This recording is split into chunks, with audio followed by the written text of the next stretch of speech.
مصطفیٰ کی زبان تیرے منہ سے جو نکلی وہ بات ہو کے رہی، تیرے ایک اشارے سے سب کی نجات ہو کے رہی۔ جو شب کو کہا کہ دن ہے تو سورج نکل آیا، جو دن کو کہا کہ شب ہے تو رات ہو کے رہی۔ سرکار نے فرمایا تھا غروب ہونے سے پہلے قافلہ آئے گا، راہ میں لیٹ ہوگی، رب نے فرمایا سورج رک جا، اگر قیامت تک قافلہ نہ آئے تجھے قیامت تک غروب ہونے کی اجازت نہیں، ڈوب نہیں سکتا۔ ڈوبے گا تب جب میرے مصطفیٰ کے لبوں سے نکلی ہوئی بات کی تکمیل ہوگی، یہ پوری ہوگی۔ مولا کب تک؟ فرمایا جب تک۔ کب تک کیا؟ جب تک وہ قافلہ نہ پہنچے تجھے غروب ہونے کی اجازت نہیں ہے۔ سورج رکا رہا، اللہ جانے ایک دن رکا رہا، ایک رات رکا رہا، کتنا عرصہ رکا رہا، جانے کی اجازت نہیں دی۔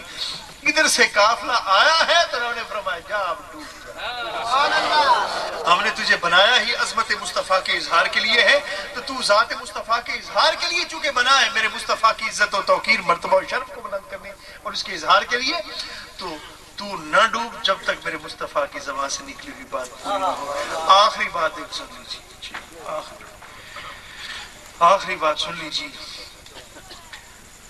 مکہ مکرمہ میں اسی دن، آج جیسے آج تھا نا دن، آج رات معراج تھی اور آج دن تھا۔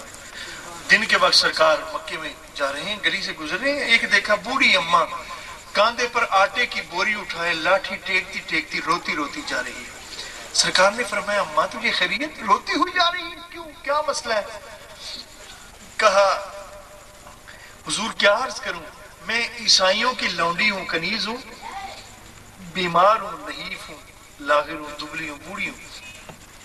انہوں نے میری ڈیوٹی لگائی تھی جا کر آٹا پسوا کر لے آؤ، تو میں یہ بوری اٹھا کر لے آئی اور حضور بڑی عجیب بات ہے، لیٹ ہو گئی ہوں، بیمار تھی، لیٹ ہو گئی ہوں، اب واپس جا رہی ہوں ڈرتی میرا مالک تو مجھے بڑا مارے گا، میرا مالک تو مجھے بڑا مارے گا، بڑا ظالم ہے عیسائی، وہ مجھے مارے گا، اب رو رہی ہوں پریشان ہوں کہ مالک مارے گا۔ سرکار نے فرمایا اماں تو فکر نہ کر، تیرا آٹا بھی میں اٹھاتا ہوں، تیری سفارش بھی میں کرتا ہوں، تیرا آٹا بھی میں اٹھاتا ہوں۔ اماں نے آٹے کی بوری رکھ دی اور جن کاندھوں پر دو عالم کا بوجھ ہے ان کاندھوں پر حضور نے وہ بوری اٹھائی۔ ہے دو عالم کا بوجھ مگر امام اہل سنت فرماتے ہیں جس کو بارے دو عالم کی پرواہ نہیں اس کے بازو کی قوت پہ لاکھوں۔ سرکار نے فرمایا لا اماں ادھر رکھ، آٹا رکھ دیا کاندھوں پر۔ اب سرکار آگے اماں پیچھے عرض کرتی سونا رب آپ کی جوانیوں میں طاقتوں میں برکت دیا، آپ تو ماشاءاللہ جوان ہیں، تیز رفتار ہیں، میں کمزور، دبلی، لاغر، نحیف، لسی، پتلی، بیچاری، بیمار، میں آپ کا ساتھ نہیں دے سکتی۔ اب سنیے سرکار نے فرمایا بی بی ایسے کر، پیچھے سے میرا دامن پکڑ، پیچھے سے میرا دامن پکڑ۔ اچھا اب دیکھیے پوز کیا بنا، منظر کیا بنا۔ بندے کی آنکھیں ہوتی ہیں نا، آنکھوں سے دیدار مصطفیٰ کر رہی ہے وہ اماں۔ بندے کے کان ہوتے ہیں، کانوں سے حضور کی گفتگو سن رہی ہے، ٹھیک ہے۔ بندے کی زبان ہوتی ہے، زبان سے حضور کے ساتھ ہم کلام میں باتیں کر رہی ہے۔ بندے کی ناک ہوتی ہے، ناک میں حضور کی زلفوں کی منبر خوشبو آ رہی ہے۔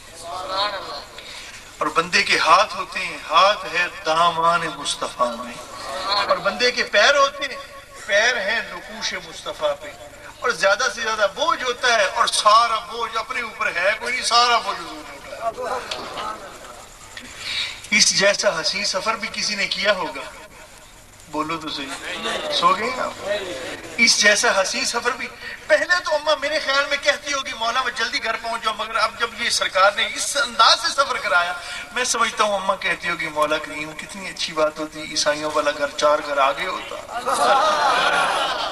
حضور کی یہ اس انداز کا یہ سفر ہے تو یہ سفر تھوڑا سا لمبا ہو جاتا۔ سرکار جا رہے ہیں، عیسائیوں کا گھر آگے، حضور یہ گھر ہے، سرکار نے بوری رکھ دی، دروازہ کھٹکھٹایا، عیسائی باہر آیا، سرکار اس نے دیکھا حضور آپ ہمارے محلے میں آپ اور میرے دروازے پر ساری کائنات کا شہنشاہ آپ۔ سرکار نے فرمایا سفارشی بن کر آیا ہوں، اس اماں کو تو مارے گا، پریشان کرے گا، دکھی بیمار لاغر اتنا کام لیتا ہے، اللہ سے ڈرتا نہیں ہے، اس بیمار سے مریضہ سے اتنا کام لیتا ہے۔ حضور کیسے ہے؟ فرمایا میں اس کے آٹا اٹھا کر لے آیا ہوں۔